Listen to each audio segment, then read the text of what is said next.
Hi there, another update, final update. I mentioned this, and here it is.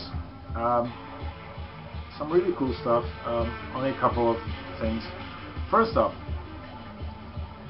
I don't own a lot of cassette tapes. Actually, I only have a bunch of cassette tapes I got from friends that were recorded for me with some music on it. And, self-created music on it. I cannot play them anymore. My cassette deck, which is somewhere there, doesn't work. So original cassettes that I bought, there's like two, and I normally never pick them up, but I had to. This I found at a Goodwill, and if anyone's interested, let me know. I'll be more than willing to send it to you. Preferably someone who I've not, sent stuff to, sent records to. So, but if that's not the case, let me know. We can arrange something. Anyway, I picked up Pale Saints in Ribbons, the cassette. It's the original 4AD cassette tape.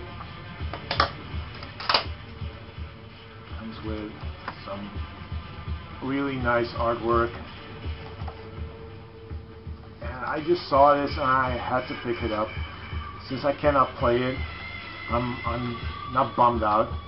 I will eventually find a vinyl version of this, because I don't have it at all. I don't have it on CD, I don't have it on vinyl, but I'm not going to keep this cassette because I can't play it. So if anyone wants this, I'll throw in a couple of more cassettes. It's yours. Just let me know. The vinyl. Picked up a really good version, copy of Bob Dylan's Blood on the Tracks. I have to say I like Bob Dylan, but I'm not a huge fan of his work. It's on CBS, by the way. But I really enjoy his music. It's good, solid music. But I'll never be a big Dylan fan. I'll pick up his stuff once in a while, like this one. Another album I picked up is Bram Tchaikovsky, Funland. Bram Tchaikovsky used to be in the Motors, and this is sort of typical 80s power pop thing. It reminds me a lot of Joe Jackson, Elvis Costello, Robyn Hitchcock, maybe even Jonathan Richman. It's that kind of thing. It is at times funny, and at times it's just melodic as hell. It's a really enjoyable album. I know he did, I guess, one or two more albums before this one, so I might have to check those out as well. But this is a really, if you like Jonathan Richman, you're going to enjoy this as well. I also picked up this one. This is No Earthly Connection by Rick Wakeman and the English Rock Ensemble, and it's indeed more rocky. It's got more instruments than just keyboards, and it's just solid. I like it. I think it's my favorite Rick Wakeman album so far. It's really enjoyable. So if you like Rick Wakeman, and you don't have this one yet, pick it up, because it's really good. Now we have Betty Wright, Traveling in the Right Circle. This is from 1979. It's disco soul, that kind of thing. And it's pretty good.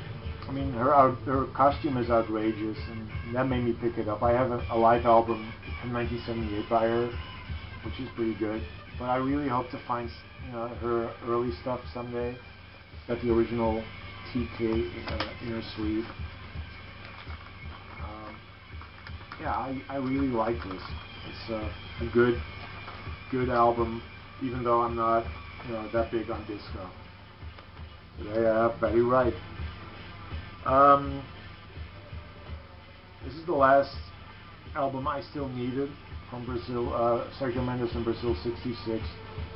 I think Glass Orchid Aftermath picked up Brazil '77, or someone did, I don't know.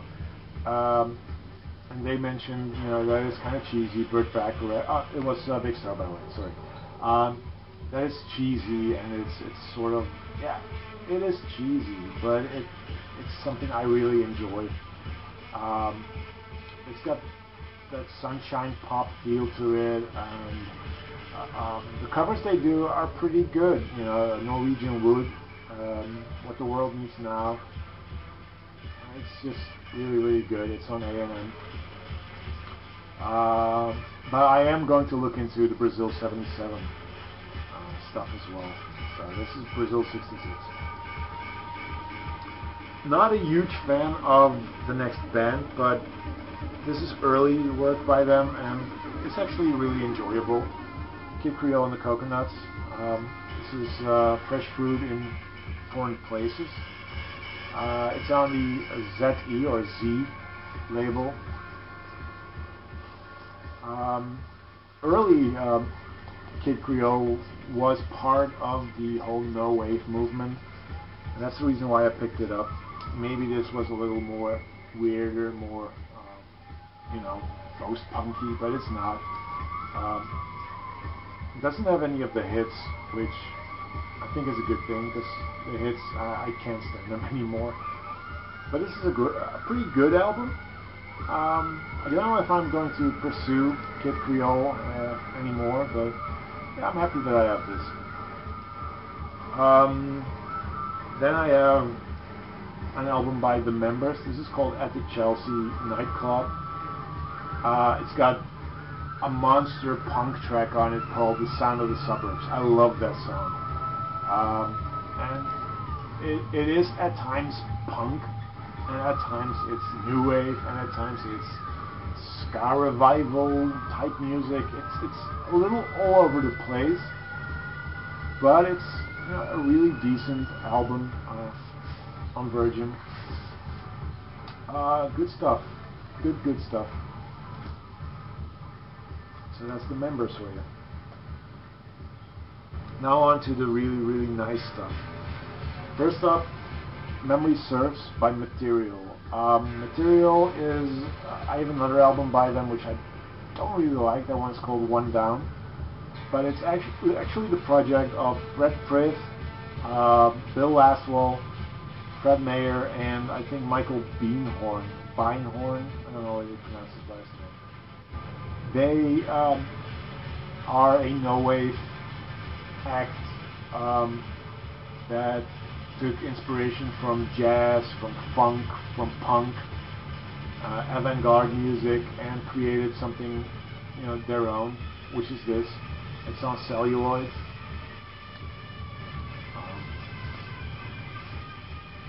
There you are, and it's really good. It's sort of reminding me of a project that Fred Frith and Bill Laswell and Fred Mayer were part of, called Massacre, but it's a little more funky. I really, really enjoy it. This is pretty damn good stuff. Then the next one is a solo album by Gabi Delgado. Gabi Delgado is one of the two members that were and still are part of Deutsche Amerikanische Freundschaft. Very early on they had more members. A lot of those members started another band called Der Plan, which was out there. The remaining two members were Gabi Delgado and I think Martin something. I don't know. German, real German name. This is only 6 tracks, but it's a good mixture of electronic, pop, funk,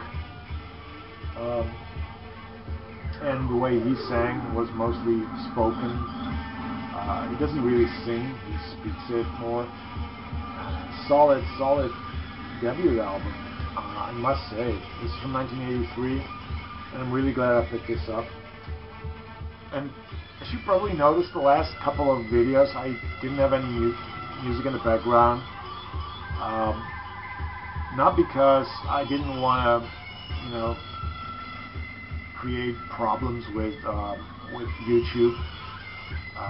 They even sent me a little message that I could make money, if I allow advertisements to be placed in front of my videos, and I'm not going to do it. I deleted the message. I don't really care for that. That's not why I'm here. I'm here to show records. And once in a while, I just want to play some music. Otherwise, I just want to talk. So in the background, this is what's playing. Eric Random, and that's what I like about me.